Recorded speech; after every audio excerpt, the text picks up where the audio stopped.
At yun na nga ng mga kabayan, pag-usapan nga po natin ito pong naging reaksyon ni Mr. Tito Soto doon nga po sa nangyaring negosasyon ni Junior at ni President Trump doon sa Amerika. Patungkol nga po doon sa taripa sa ating bansa. Mantakin mo mga kabayan, di po ba? Mula 20% na taripa dahil nga daw po sa galing ni Junior, napababa siya daw po ito sa 19%. Alam nyo ang kapalit mga kabayan? Ang kapalit po, 0% naman po sa bansang Amerika. Kumbaga, nabudol po tayo ni Trump. Pero ito pong si Junior, tuwan-tuwa pa po.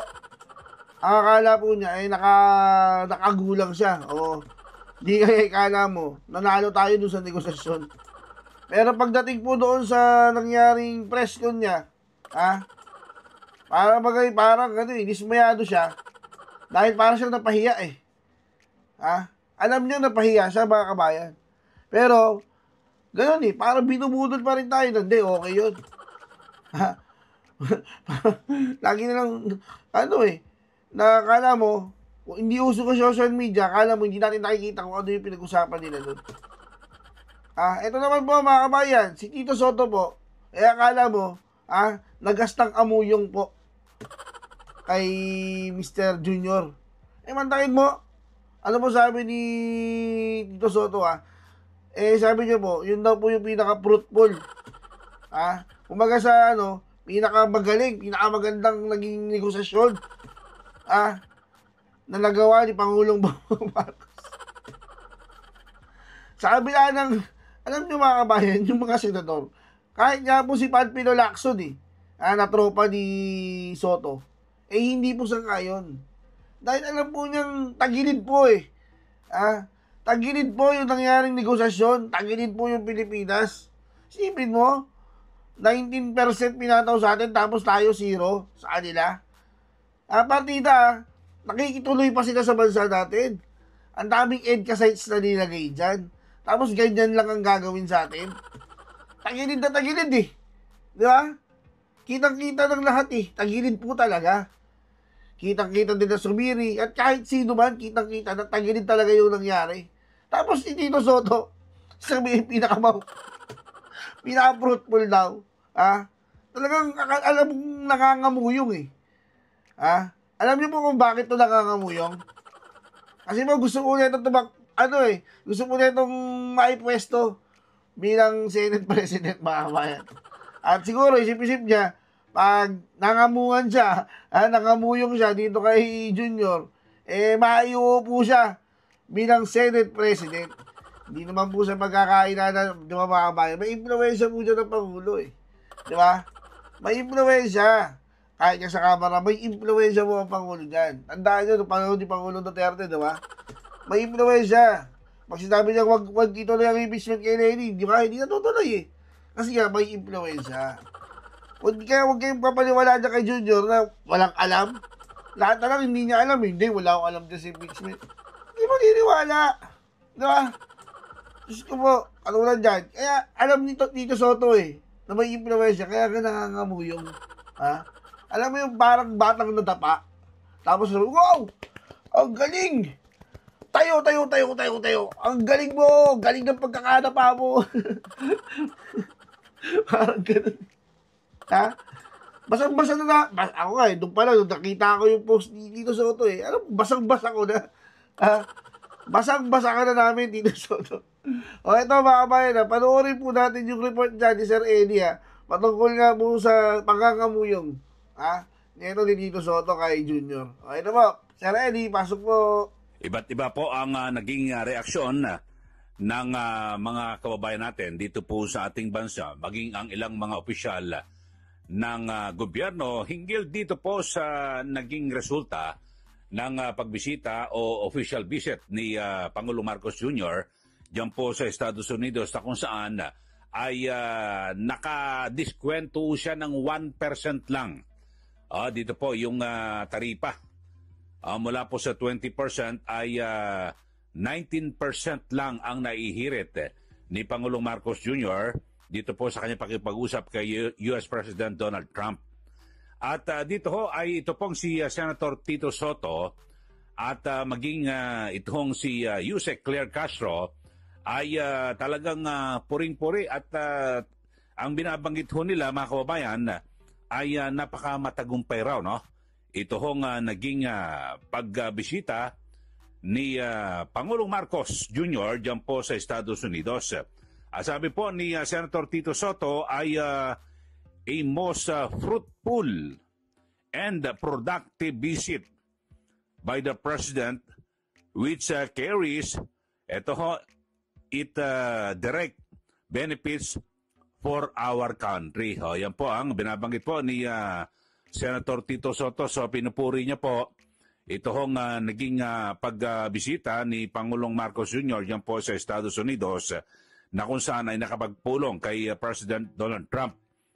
Pero yung kanyang pangunahing misyon na maibaba yung taripa ho na 20%, nasunod niya naman yung misyon, kaya lang 1% lang po ang kanya naihirit. Yan po, basahin ho.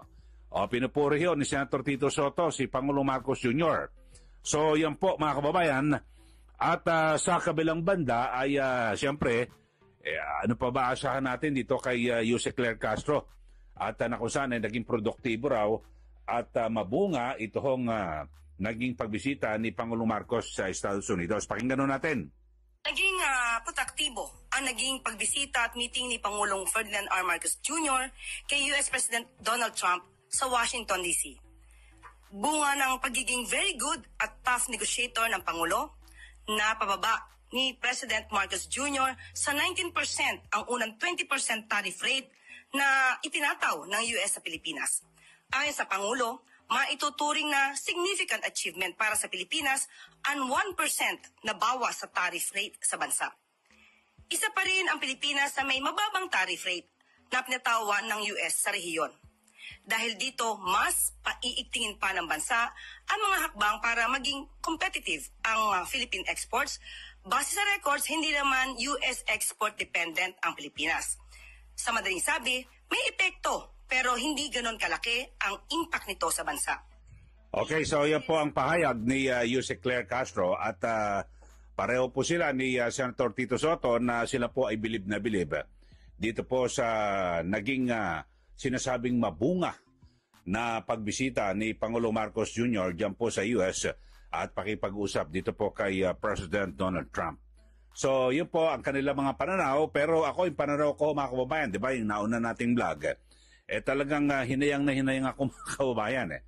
Dahil sa yung yung presidente po ng Indonesia, hindi niya na po kinakailangan magtungo sa Estados Unidos at para kausapin ito pong si President Trump, mga kababayan.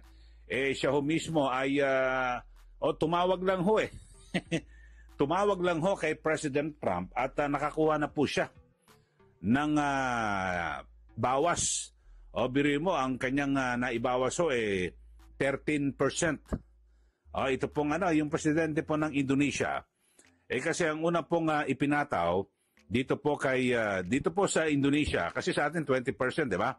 Kaya ang sabi, nagpasya ho ang Pangulo na magtungo personal diyan po sa Estados Unidos para pakiusapan at makipagdialogo kay US President Trump. So nakakuha siya ng diskwento 1%. Pero ang masaklap po rito, zero tariff. So ang ibinagay naman kapalit at yung mga produkto pwedeng bumaha dito na wala hong taripa. Wala pong buwis. Ito hong yung sa Indonesia, ang president po nila, si President Prabowo, ay from 32% ay naging 19%. So parehas tayo, no? Pero ang taas ng binigay sa kanila, 32%. Nakakuha siya ng discount na 13%. 13%. Tawag lang ho yun sa telepono. Mga kababayan.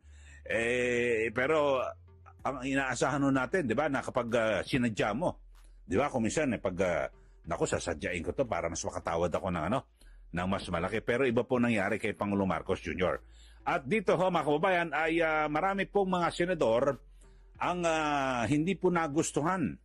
Tulad po nitong kasangga ni Senator Tito Soto na si Senator Ping Lacson, sabi, mas maganda o siguro, nako, ito po insulto, sabi po ng Senator Lacson, ito po ay insulto.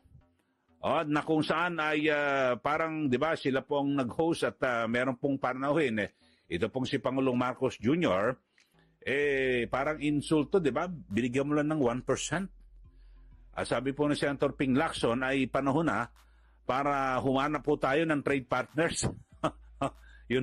At maging ito pong si Senator Amy Marcos, ang sabi ho niya ay mula sa 20%, ibinabalang sa 19% yung taripa.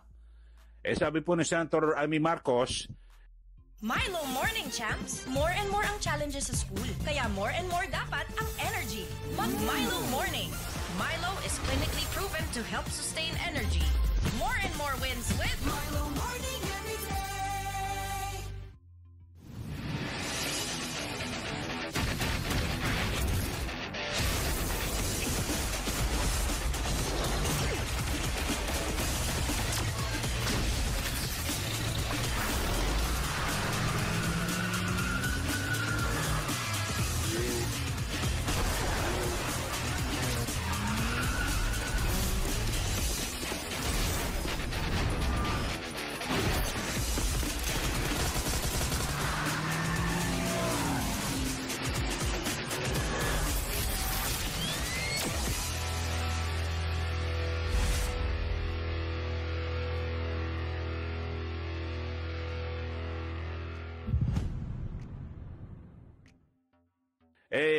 kailangan pa niyang basahin ang kasunduan. Pero, question niya ang nasabing kasunduan, kahit sinong eksperto o karaniwang tao ang tanungin. So, yun po, talagang dihadong-dihado mga kababayan. At maging itong si Senator JB Ejercito, mga kasama, hindi rin po makapaniwala sa nasabing naging resulta ng biyahe ni Pangulong Marcos Jr. at 1% lang ibinaba.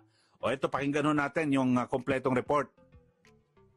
Senators on Wednesday, July 23rd, are disappointed over the Philippines' failure to get a much lower tariff with the United States following the negotiations between U.S. President Donald Trump and President Ferdinand Marcos Jr. Senator J.V. Ejercito questioned the Trump administration's treatment on the Philippine government and Filipinos in general, saying he thought Americans considered Filipinos as their little brown brothers. He lamented that the newly negotiated deal puts the country at a great disadvantage. Senator Amy Marcos is also disappointed on the outcome of the negotiations, saying that a mere 1% reduction on tariffs for the Philippines while imposing none on the United States is not considered a victory. Senator Ping Lacson, on the other hand, believes that the 19% against zero tariffs is definitely not the most fair deal between decades-old allies like the United States and the Philippines. Okay, so yun po, yung mga nagbigay po ng negatibong reaksyon. Ito pong sina Senator Ping Lacson, Senator J.B. Ejercito at Senator Amy Marcos. Pero sa kabilang banda naman, ito pong si Senator Tito Soto ay okay sa kanya. At ang sinasabi niya ay talagang fruitful, mabunga at produktibo yung pagbisita ni Pangulong Marcos diyan po sa US. At sa mga oras na ito, papauwi na ho ng Pilipinas ang Pangulo at kanyang paghahandaan naman yung kanyang nalalapit na State of the Nation Address diyan po sa Batasan Complex. At sabi niya, tignan niyo ho ang reaksyon ni Pangulong Marcos. Siya mismo ho, mga kababayan. Tignan niyo yung buntong hininga. Napabuntong hininga po si Pangulong Marcos rito. Dito sa kanyang pahayag ng matapos yung kanyang pakipag-usap kay President Trump. Ito, pakinggan nyo at panoorin nyo mga kababayan yung kanyang buntong hininga na parang hindi po siya makapaniwala na 1% lang. Pero ito wala po siya magagawa. Tapos na usapan Ito that we managed to bring down the 20% tariff rate for the Philippines to 19. Now 1% might seem like a very small concession. However, when you put it in real terms, it is a significant achievement. There's more to be spoken about with the United States concerning the tariff rates and our trade deals. So that I think is so we have a 19% rate coming from for imports coming from the Philippines into the United States. And however, that we managed to bring down. Nakita nyo ho yung buntong hininga at higop po ni Pangulong Marcos Jr. Talagang parang hindi niya malaman kung paano niya ipaliliwanag kasi hindi niya po maipagyayabang ho ngayon eh. Ewan ko lang kung mabanggitin niya ho ito sa SONA. Kasi pwede mo ba maipagyabang 1% lang? Siguro kahit man lang sana nakakalahati man lang ho mga kababayan, di ba? 20% na ibaba mo lang sa 10%, okay na eh. Pero ang masaklap ho mga kababayan kasi si Senator Lacson sabi insulto. At galit na galit ho mga kababayan, di ba? Ito si Senator JBRC ito, nadehado umano ng Pilipinas sa naging kasunduan ng US dito kay PBBM. Kala ho ba, tingin ho natin Little Brown Brother. At tawag naman ho natin sa kanila Big Brother. So wala ho. Yun ho. At ang matindi rin ho yung kay Senator Lacson, insulto raw ho ito. Panahon na para humanap tayo ng trade partners na iba. Yun ho. Well, kanya-kanya ho mga reaksyon. Kayo ho, ano pong reaksyon nyo rito? Mga kababayan, bagamat yung sa nauna natin vlog, kasi yung mismo pagkatapos ng meeting sa White House, nag-post agad sa social media account ni Trump, at yun nakita ko agad, ini-eric ko kagad mga kababayan. Kasi ako mismo nagulat nashock ako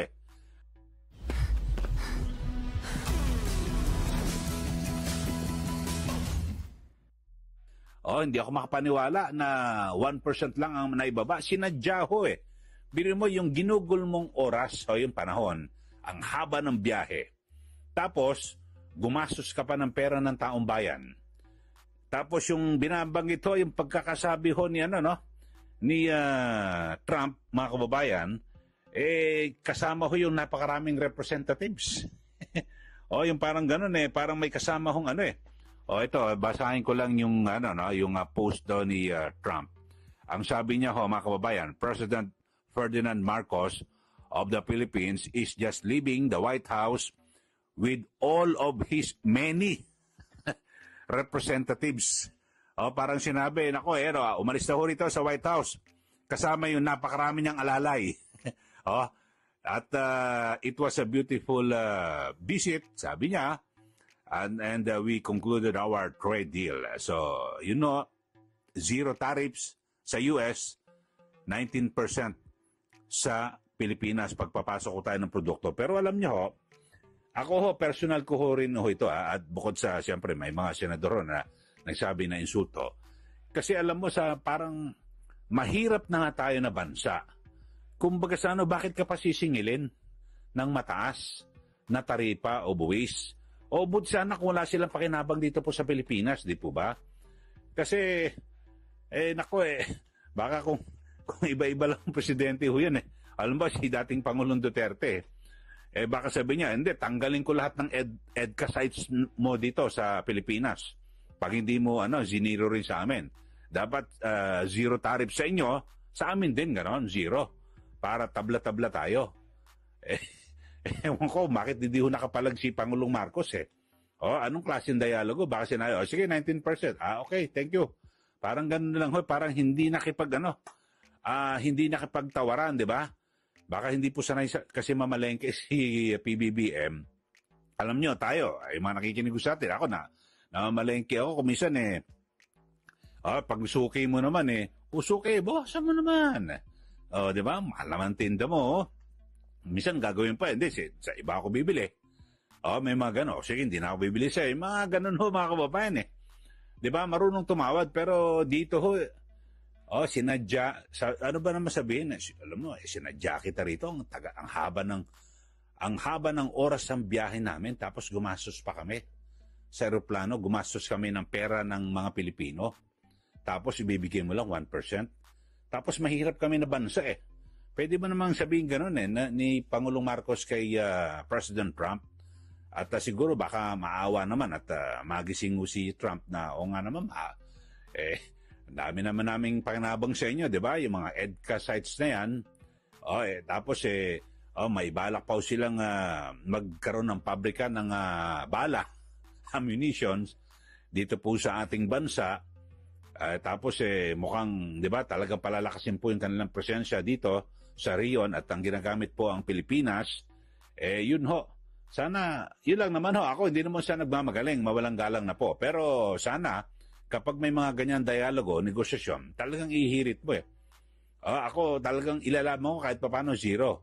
Kung talaga ibablock mo pa di sige, tanggalin ko na lang yung mga EDCA sites sa Pilipinas ako, nilalaban ko naman dito, hindi ko to pa sarili para ito sa mga Pilipino. Sana ganun ho. Well, yan na ho, tapos na ho yan at abangan ho natin kung ito ho ba'y babanggit din pa ng Pangulo.